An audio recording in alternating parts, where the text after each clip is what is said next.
Hola, mi amigo querido. El estudio de esta semana presenta a Jesús en el santuario celestial, andando en medio de los candeleros del santuario y presentando un mensaje de ánimo y reprensión y advertencia a la iglesia de todos los tiempos, simbolizada por las 7 iglesias de Asia Menor. Empezaremos leyendo Apocalipsis 1:9. Dice: Yo, Juan, vuestro hermano y copartícipe vuestro en la tribulación, en el reino y en la paciencia de Jesucristo, estaba en la isla llamada Patmos, por causa de la palabra de Dios y el testimonio de Jesucristo.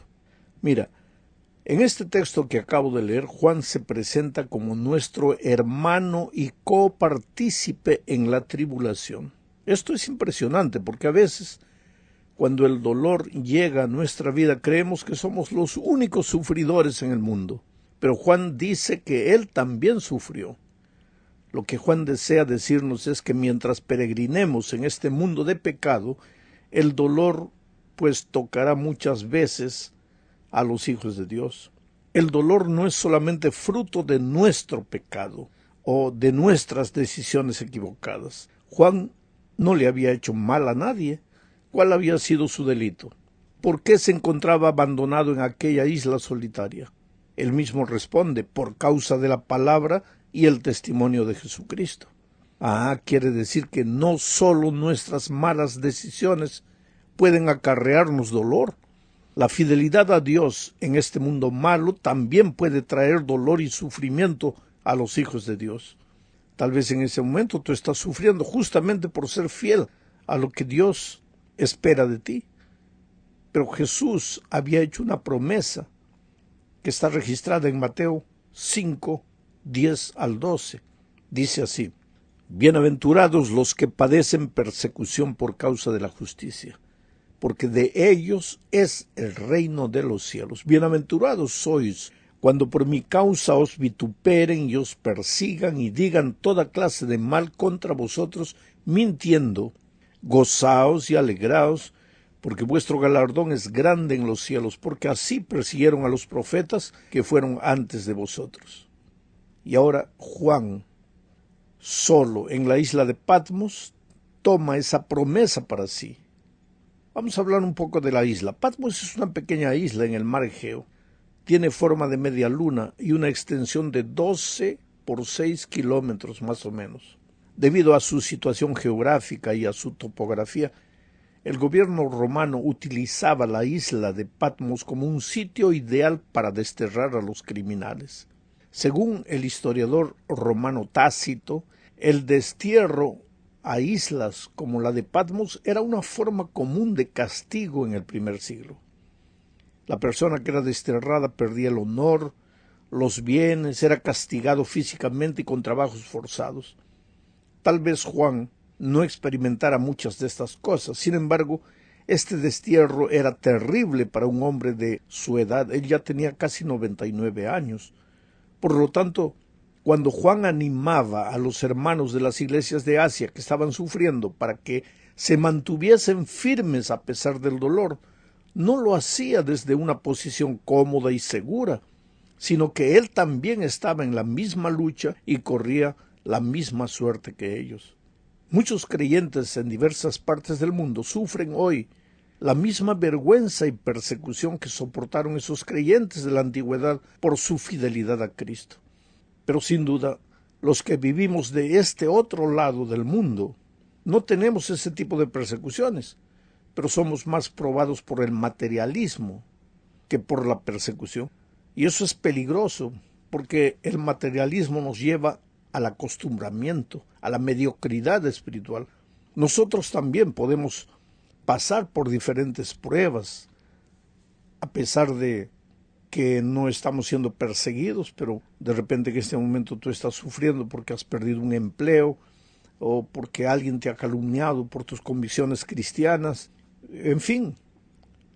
Y lo que aún es mucho más doloroso, tú puedes inclusive sufrir dolor y sufrimiento porque hay hermanos dentro de la propia iglesia que te critican porque deseas ser fiel a la voluntad de Dios. Es triste ver cómo en ocasiones la falta de una persecución externa nos lleva a divisiones y conflictos internos, mientras que aquellos que sufrieron persecución a lo largo de la historia experimentaron unidad. Tal vez para experimentar la verdadera unidad nosotros necesitamos ser perseguidos, porque la historia ha probado que siempre que la iglesia ha sido perseguida, se ha unido cada vez más. Vamos a la segunda parte de este estudio. Veremos aquí cuándo Juan recibió la visión. Apocalipsis 1:10 dice: Yo estaba en el Espíritu en el día del Señor, y oí detrás de mí una gran voz como de trompeta. La declaración de Juan es clara. Él recibió la visión en el día sábado. El sábado es el día del Señor. Jesús dijo un día lo que está registrado en Mateo 12:8, porque el Hijo del Hombre es Señor del sábado.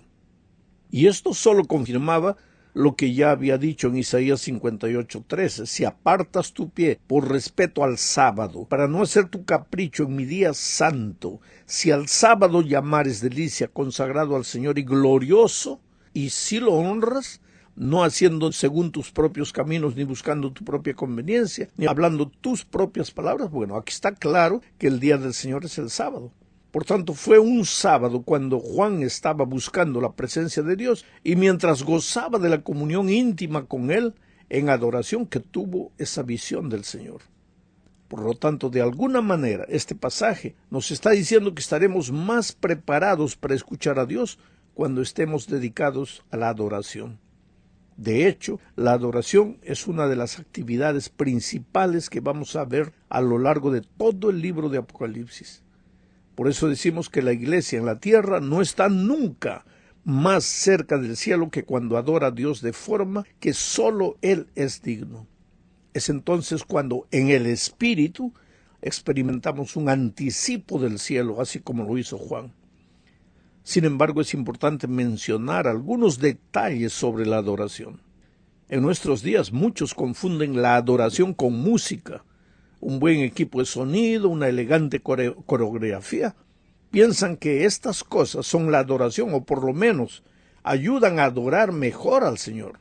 Y mira, yo no quiero disminuir la importancia de estas cosas, pero es evidente que Juan no tenía nada de eso cuando adoraba al Señor en el Espíritu y tuvo la visión de la gloria del Señor. Y lo mismo podríamos decir de nuestros hermanos en la iglesia perseguidos por todo el mundo. Ellos no tienen los instrumentos, las herramientas que nosotros tenemos, todo ese aparato electrónico que a veces tenemos para intentar adorar a Dios. La conclusión lógica es que todas estas cosas son accesorios de la verdadera adoración. Y en muchos casos pueden constituirse inclusive en una distracción más que en una ayuda para adorar. El estudio del libro de Apocalipsis nos ayudará a enriquecer nuestra adoración, porque nos mostrará ejemplos de personas y seres que adoran a Dios. Veremos que su adoración es realmente rica porque conocen bien a Dios y le obedecen. Esta es probablemente el área donde todos nosotros tenemos que crecer y mejorar. Vamos a la tercera parte de este estudio. Aquí veremos la visión que Juan tuvo de Cristo en su santuario. Leamos Apocalipsis capítulo 1, versículos 12 y 13.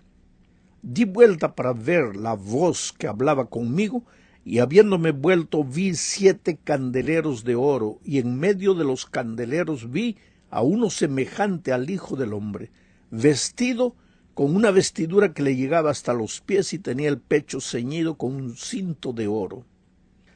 Esta escena es la misma descrita por Daniel cuando ve al Señor Jesús en su santuario para iniciar el juicio investigador. Sabes, llegará un momento en que todos tendremos que enfrentar el juicio. Cristo en su santuario no es solamente el Cordero que muere por los pecados de la humanidad, sino también el intercesor que aboga en favor de los que aceptaron su sacrificio.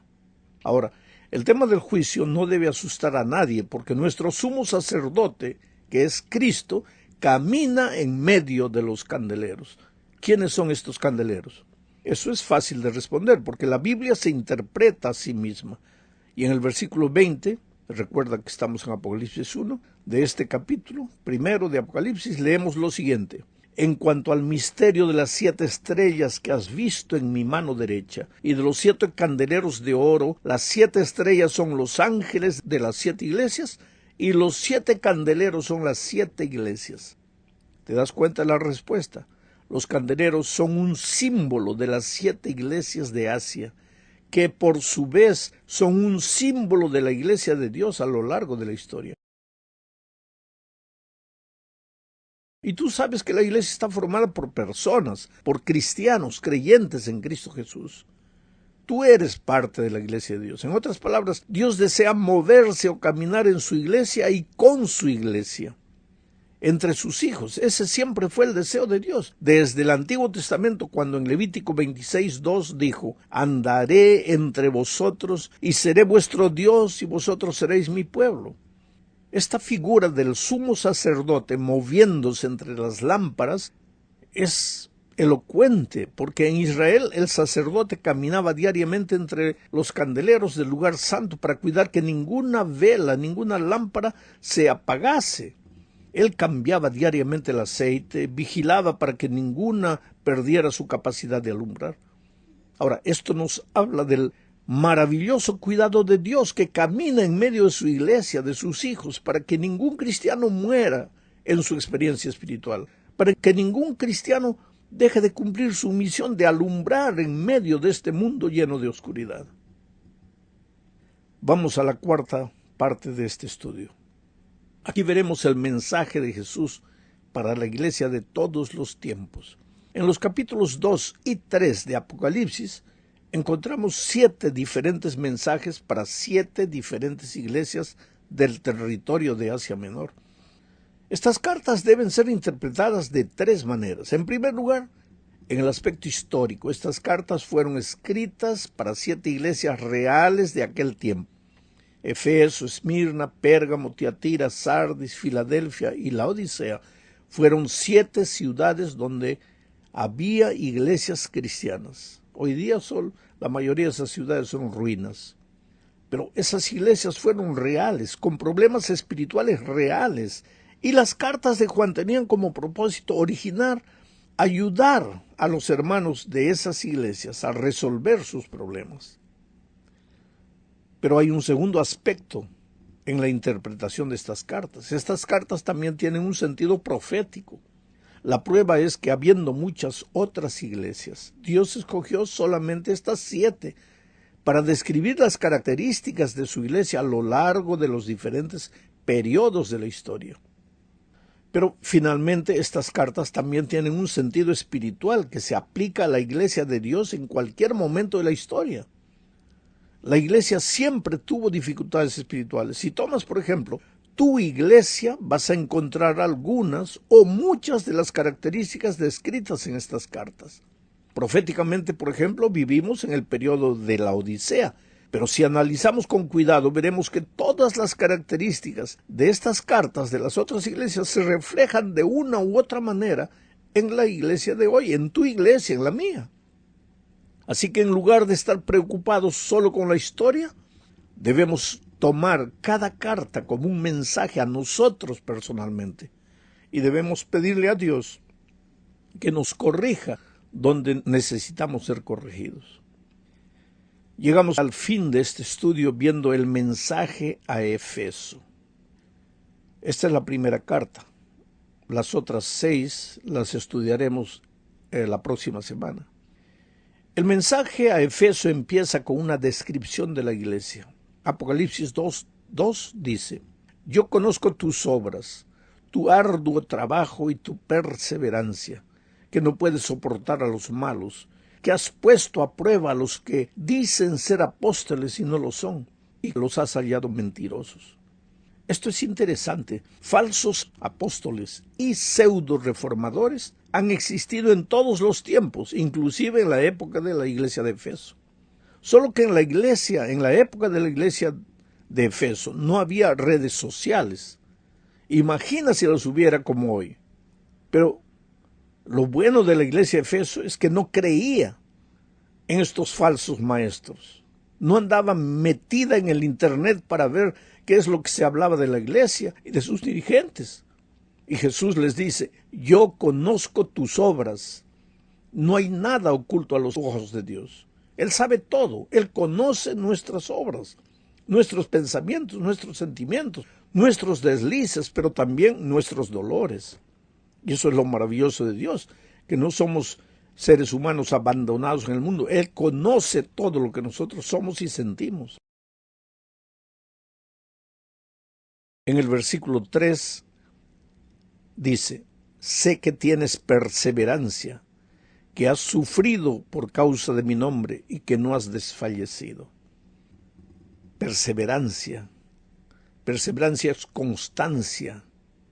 Un ser humano en el mar, ese es llevado por las olas de aquí para allá. Ese no puede ser perseverante. Pero un hombre agarrado a una roca, ese sí, ese puede ser perseverante. Pues Cristo es la roca. Solo hay una manera de ser perseverante, si estás agarrado a la roca que es Cristo. Sin embargo, no todo es maravilloso en la iglesia de Efeso. El verso 4 dice, sin embargo, tengo contra ti que has dejado tu primer amor. Recuerda, por tanto, de dónde has caído. Arrepiéntete y haz las primeras obras. De lo contrario, yo vendré pronto a ti y quitaré tu candelero de su lugar si no te arrepientes. ¿Sabes? Esto es terrible. Perder el primer amor. ¿Qué significa? ¿Recuerdas con qué amor ibas a la iglesia al comienzo de tu experiencia cristiana, cuando te convertiste? ¿Cómo estudiabas la palabra de Dios todos los días? ¿Cómo no dejabas un culto? ¿Cómo tu corazón estaba lleno de cánticos espirituales? Pero sabes, lo peor que le puede suceder al ser humano es justamente el no perseverar, el flotar como un desvalido en medio del mar, ser llevado por las olas de aquí para allá. Ese tu primer amor fue desapareciendo lentamente, poco a poco. ¿Sabes? Me conmueve lo que Jesús le dice a la iglesia de Efeso. Dice, recuérdate cómo has caído. Esa expresión, cómo has caído, se usa cuando se habla de Lucifer, cómo has caído. De repente nosotros hemos caído y no nos damos cuenta, seguimos pensando que todo está bien, solo porque vamos a la iglesia una vez por semana, solo porque cantamos en el coro, tocamos algún instrumento en la orquesta. Pero ¿dónde está la vibración, aquel amor, aquel fuego que ardía en nuestro corazón? Por eso la sierva del Señor dice, conságrate a Dios cada mañana. Haz de esto tu primer trabajo. Es un recomenzar diario, es decirle al Señor, mira, ayer fallé y ya no quiero pensar más en ayer. Hoy me entrego a ti, hoy. En la medida en que tú cada mañana te consagres a Dios, te entregues a Dios, tu primer amor estará vivo y podrá ser útil para Dios. Que Dios te bendiga ricamente, que este año te hagas propuestas nuevas para alcanzarlas con la ayuda de Dios, que vivas una vida de oración, del estudio diario de la palabra de Dios y busca una persona para Cristo, porque haciendo estas tres cosas tú estás agarrado a la roca que es Cristo y el resultado será una vida de perseverancia. Tu primer amor estará vivo en todo momento en tu experiencia. Que Dios te bendiga ricamente.